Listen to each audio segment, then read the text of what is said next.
Hey everybody, it's Brad from Ellicott City Sovac, and I'm here once again with the BERNINA B990, the brand new top-of-the-line machine from Bernina. And today I want to show you a really cool technique that I've been playing with. I am going to show you how you can get this machine to quilt your quilt for you without dropping the feed dogs, without having to move the fabric yourself, without having to hoop it in an embroidery machine. I'm going to show you a way to use the jumbo stitch that is really cool. So the idea is that I get stippling like this without having to actually do it or really do much of anything other than hold my fabric pretty much square. And it looks great on the back too. I know it's kind of busy on the back there, but my stitches look amazing.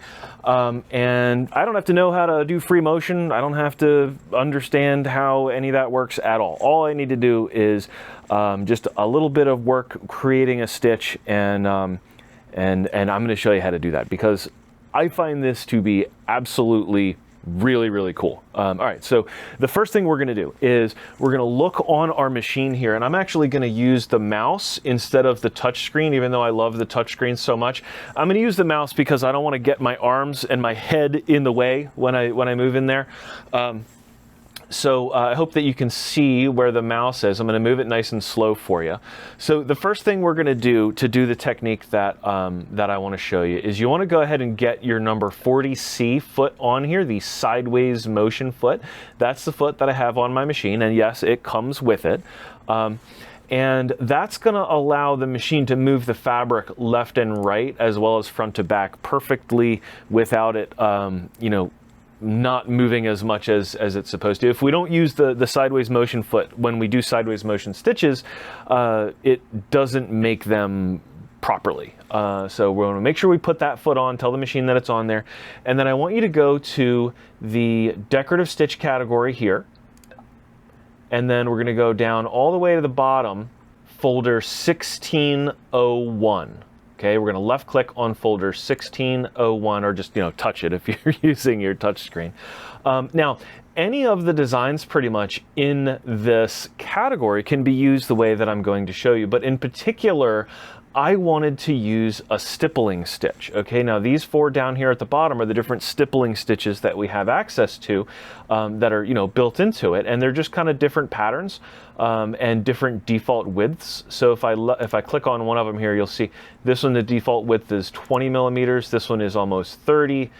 This one is 36, almost 37 millimeters wide, and this one is 45 millimeters wide. So we start with any one of these that we want to start with, but remember that we can jumbo these as big as we want. Now right now I'm on the very widest version of this, the one that's 45 millimeters wide, but this one is going to take a long time to go in and edit and make look good the way that I want to do it.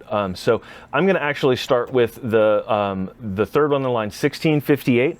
And so to make yours look like mine does on here, what you're going to do is you're going to go into the edit button here, go to jumbo, and I took this up 300%.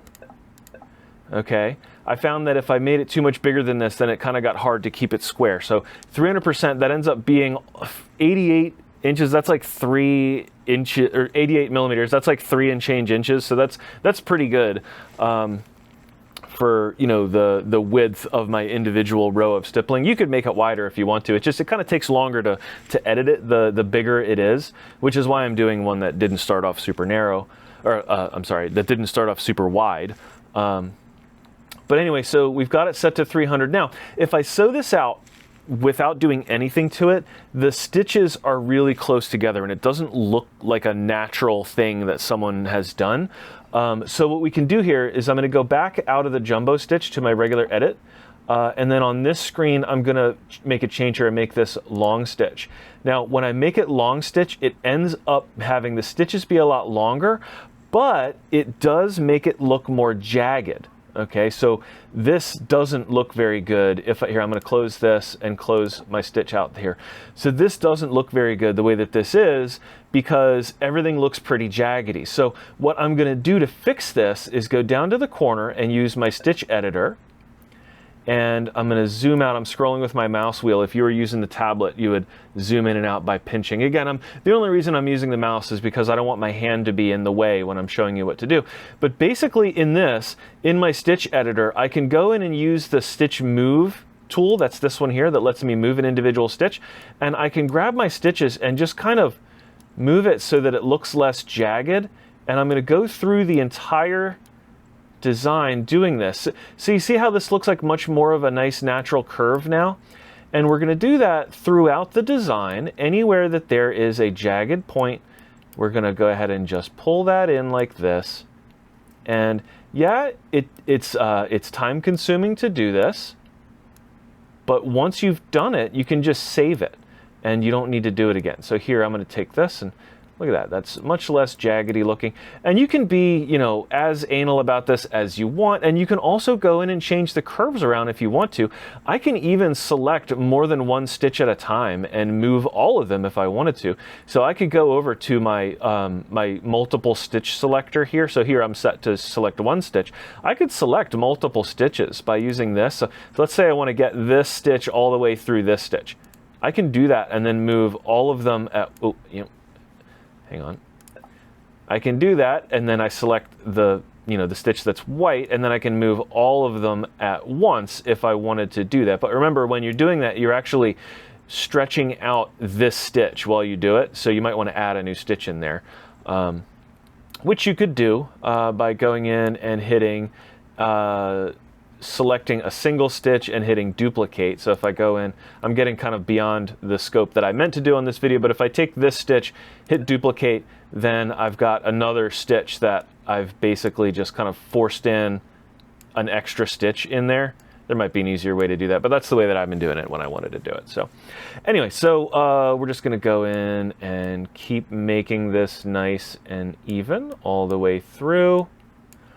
And remember that we have undo on this screen, just like everywhere else in this machine. So if I forget and I accidentally have this set to draw mode and I'm like drawing stitches everywhere, oh no, look what I've done, right? So that's not what we wanted to do at all. We can hit undo, undo until we get back to the way that it was. So anything that you screw up, you can always get back to like a point where, you know, before you screwed it up, before it didn't look good. So love having unlimited undos in here, and we want to just be careful to try to keep all the stitches as even as we can. And here we've got this really, really blocky turn here, but there I turned it into a nice curve, and that's going to look nice when we sew it out. And you kind of, you know, it's kind of like a Zen thing here. You sit here and just go through and you keep doing it, and then eventually you're done and you don't even realize that you sat here for 10 minutes doing this. And like I said, once you've done it, we can save this stitch and name it so we know, you know, what we've done to it. And then we can just bring it up again and again anytime that we want to do this. And this, I mean, we could also take this and sew it out in the embroidery mode too if we wanted to, but kind of like the point of what I want to show you here is this amazing ability that this machine has to keep the pattern on a sideways motion stitch going, even for a ridiculously wide one. Now I could, like I said, I could have made this even wider than this. It kind of takes longer to go in and edit it. And because I'm, you know, because I'm making a video here, I don't want to spend all day going in and editing my nodes. And by the way, because I'm doing this with my mouse, I may as well tell you how I'm doing this. I'm using the left mouse button to move the point, and I'm using the right mouse button to pan through the design. So if you see the design moving, I'm pressing and holding a right mouse click. And then if you see a stitch moving, I'm pressing and holding a left mouse click.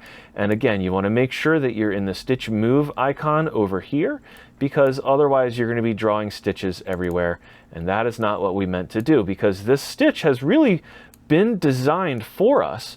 All we're doing is kind of cleaning up the artwork that became jaggy, not because it was not digitized right, but because it was digitized at a different size than we were telling it to do. So here we go. I think that this looks pretty good.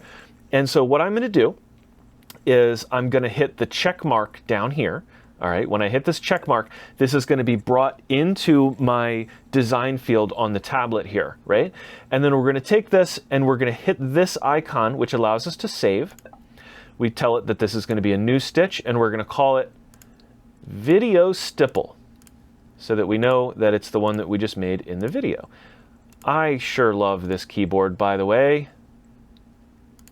I love having a QWERTY keyboard because it just makes more sense to find the letters that way. Okay, so I've now saved this as Video Stipple, so I could clear out of here, I could go and do something else, I could go and sew a normal straight stitch, I could sew a zigzag, make a buttonhole, whatever. I could turn the machine off, I can come back in a month, and in my personal folder here, we've got this design, which is called Video Stipple, right? And we can left click on that, it's gonna come up, and what I can do now is I can bring up, I can put my fabric in here.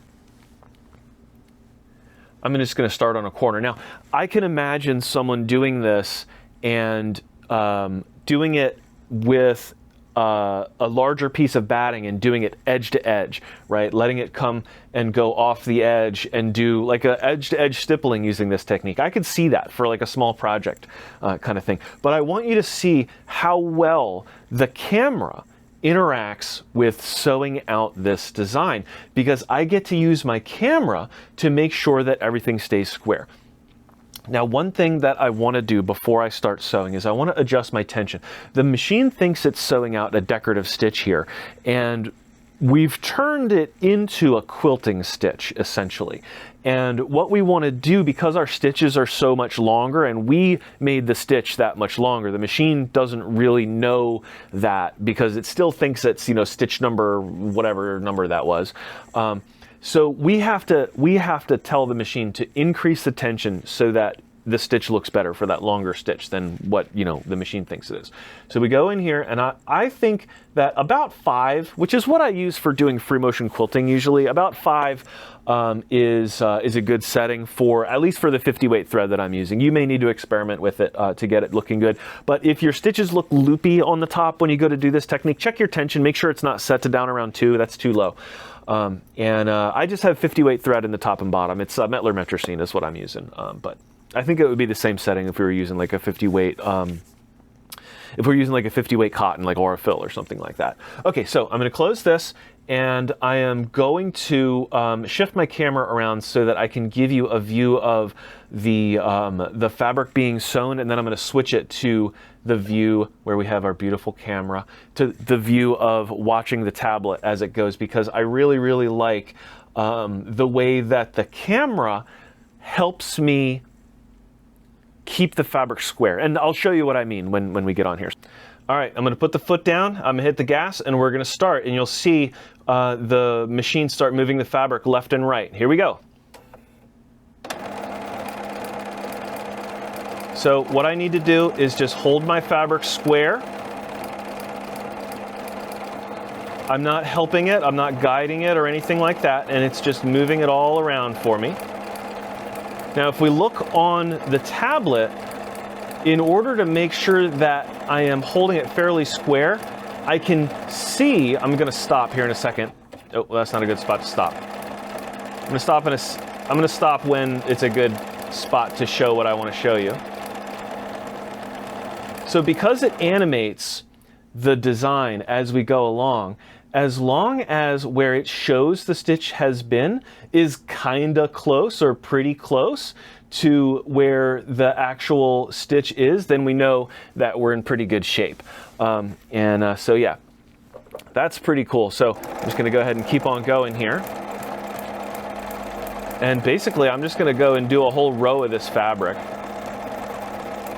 And I know it's not gonna fall off the edge of the fabric, because the camera showed me everywhere that it's going to go.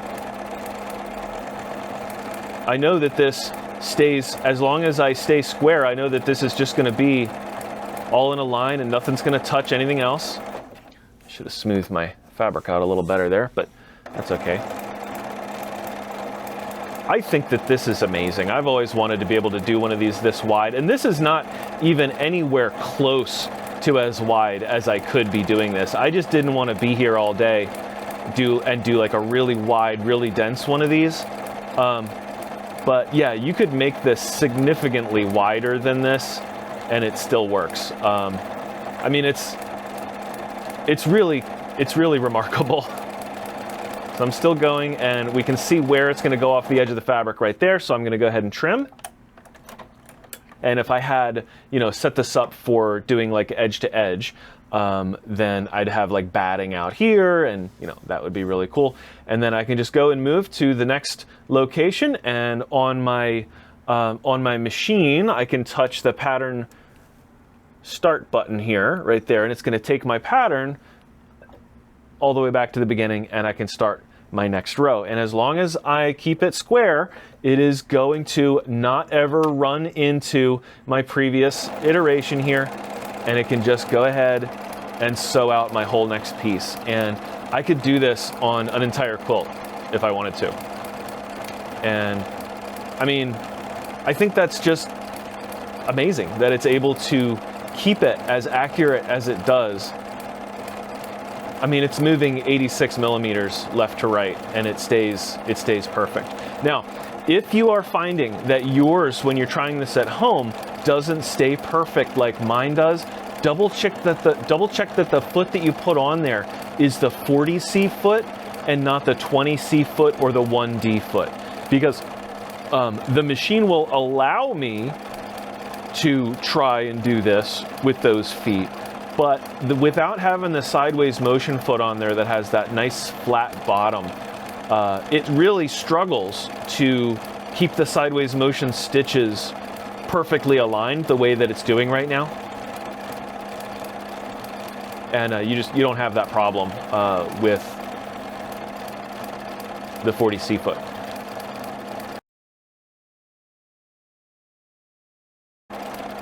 I can see where it's going to go off the edge of the fabric right there. Trim.